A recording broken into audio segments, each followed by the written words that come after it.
More than any other clan, the Ventrue obsess over lineage, reciting their ancestry many generations back. Some claim their ancestors convey abilities to their descendants, while others state reputation is power enough. The Ventrue understand the importance of history and purity of vitae. When they speak, others listen. It is one thing to know your ancestry. It is quite another to speak it proud in a court of peers, or as a challenge to your enemies. At important occasions, whether a public function or the hours before going into battle, Ventrue expect each other not only to list the names of their ancestors, but to recite their deeds, accomplishments, failures, and in some cases, dramatic deaths, to honor the past, lift the spirits, and best impress the audience, whether a rabble of Bruja or a jaded prince.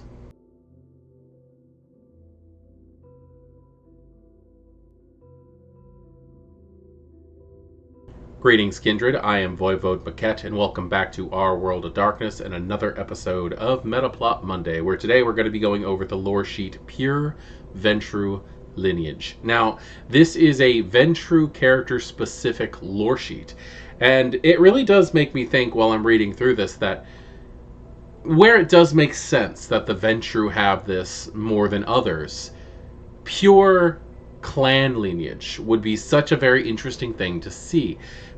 Even though most clans don't really dig as deep as the Ventrue do. But I could see the high clans really getting into this, but I could also see the low clans, like the Nosferatu, really digging into which famous monsters they happen to be related to. Now, I'd like to apologize for how late this video is coming out. Typically, I have them out by noon on Monday, and it's significantly not that, to the point where you can see where I can't even get my lighting straight because of the time of day. But I am here, and I wanted to make sure this got out to you. And I was actually looking forward to doing this one, because it is an interesting sheet that I think that most Ventrue players should at least take a look at and consider. Now, there are many, many other lore sheets out there, but this one really does just scream Ventrue. It really does. And when we go into what the book says, investing one trait into this lore sheet gets you Sire of Renown. Your sire is a Ventrue notable for their nobility and adherence to clan values. To an extent, you can lean on your sire's name to curry favor with other kindred, mainly of clan Ventrue. This lore enables you to gain one die in the appropriate social checks, where naming your sire could have impact. If the sire still exists, they may come to resent you, using them as a line of credit.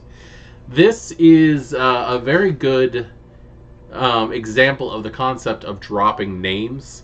And that's something I can actually see the Toreador doing, but it does make a lot of sense that the Ventrue would do this too, considering how many Ventrue are princes, and truthfully how few vampires there are in the world. That really does have to be taken in consideration. We always see in stories and even the books where it just seems like the city's is populated with nothing but vampires.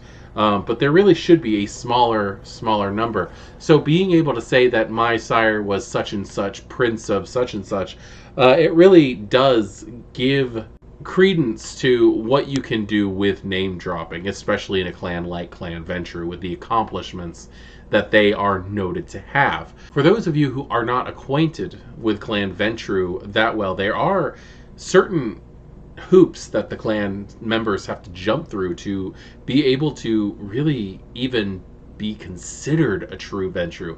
It's a clan where not only do you have to get embraced into it, but you actually have to earn your way through monetary means and means of actions and service. Ventrue are probably even more ritualistically put together than Clan Tremere. Two traits into this lore sheet gets you a Lineage of Title.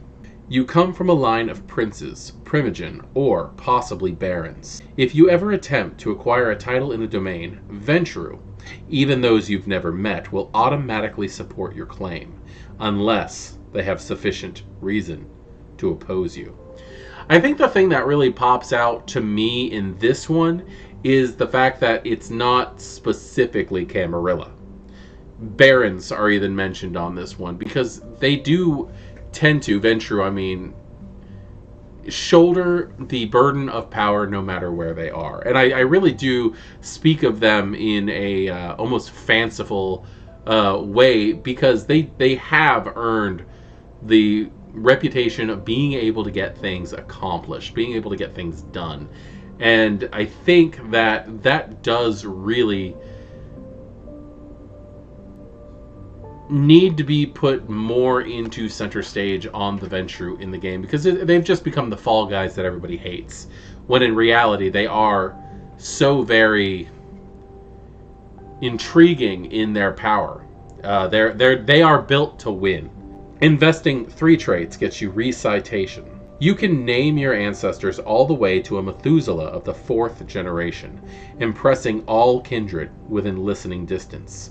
Each kindred of your line has a tale, and you know at least the shortened version of every single one. Reciting the whole thing, sometimes that takes a good 30 minutes or more, gives you a 1 die bonus in all social-based tests against other kindred for the rest of the scene. This can be used once per story. I really actually like this one because it forces the player to take on a more of a storyteller role, and where you could very well go, my lineage is fade to black, and do a time jump and skip the half an hour this might take you.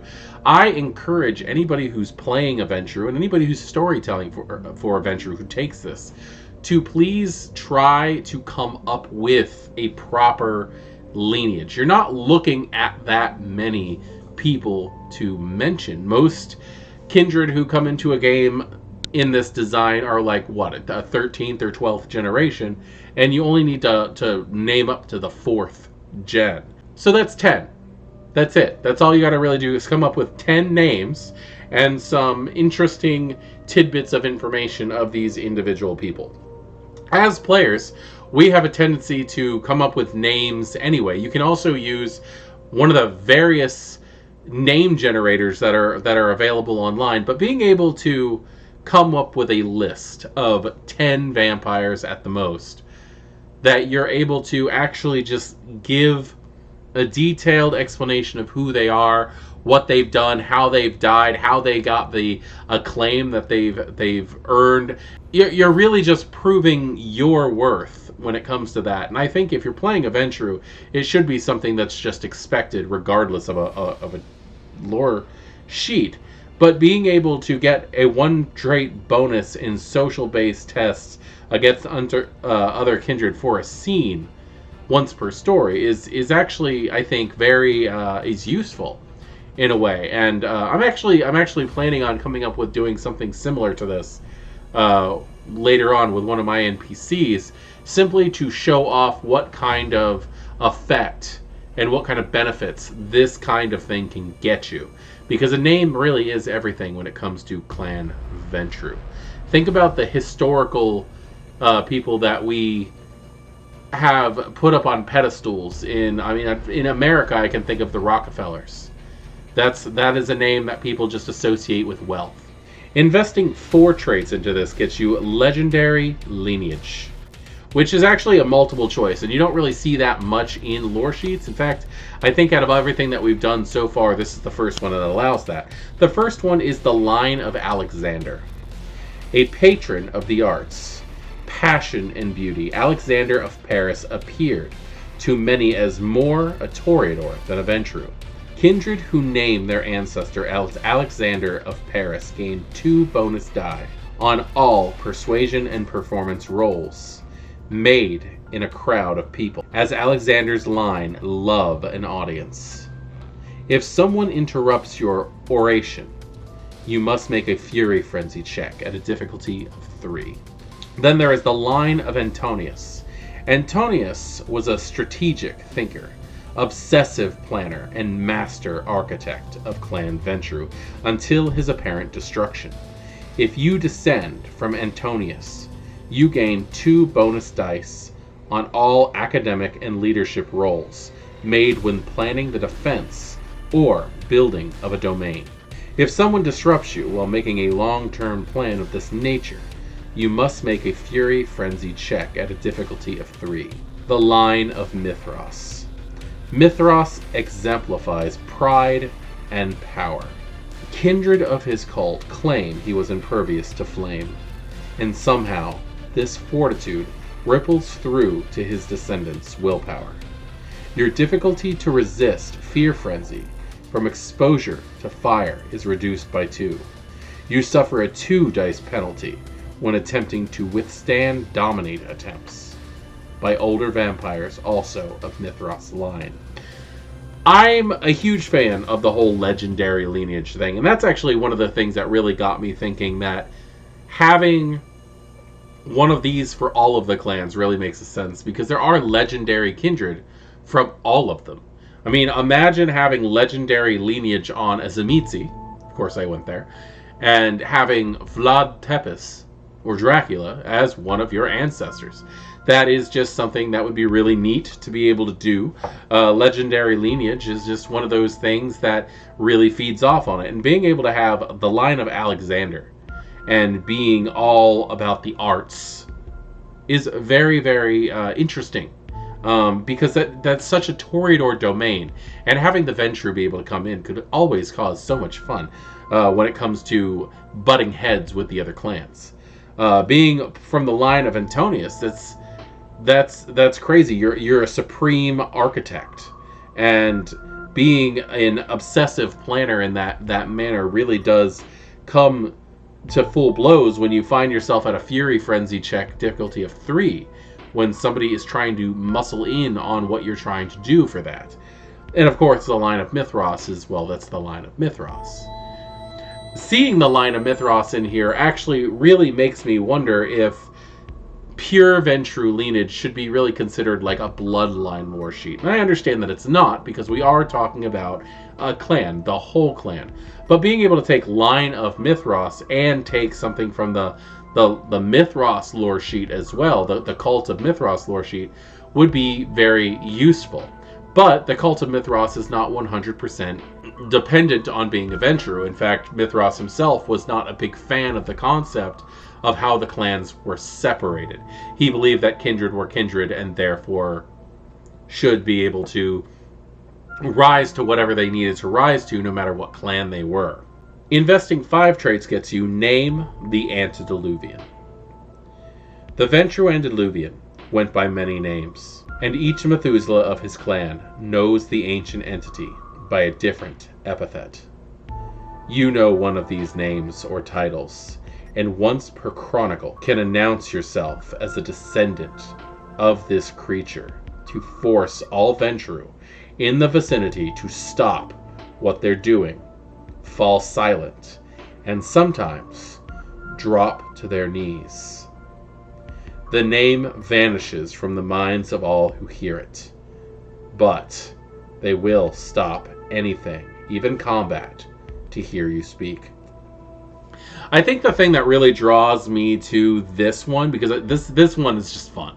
This one's so interesting. And even though it's only really good once per chronicle, I do see it worth the 5 points. If nothing more than just bragging rights, really.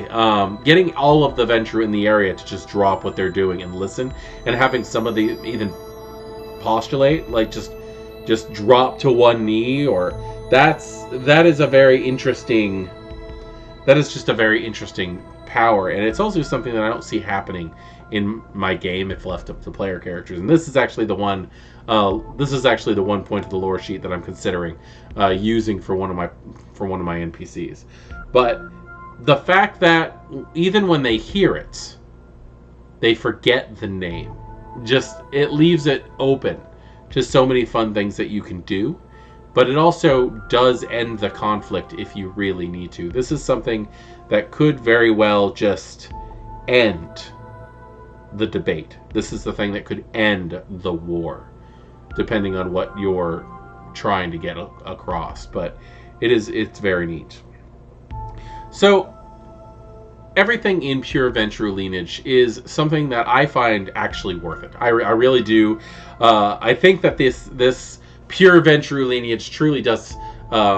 It's a great example of who the Ventrue are, how they work, and what they're capable of just by being who they are. The Ventrue are the guys who can get things done. And they're also the guys who are able to take the pot shots from everybody who wants to talk bad about them. And I understand that a lot of people out there, Ventrue is not your favorite clan. But I don't think in the story that we have now with Vampire the Masquerade that really anything would have become accomplished through the Camarilla, the Anarchs, or possibly even the Sabbat if the Ventrue were not there to pick up the slack and actually get things done. I'm very interested in your experience with this lore sheet, as always. Is there anybody who's taken this? If so, which one did you take? How did you use it? Did it come in handy at all? Storytellers, have you been able to set game precedents with how important this is with players at all? Is there anything that you've done to make sure that a pure Ventrue lineage is something that holds value in your game?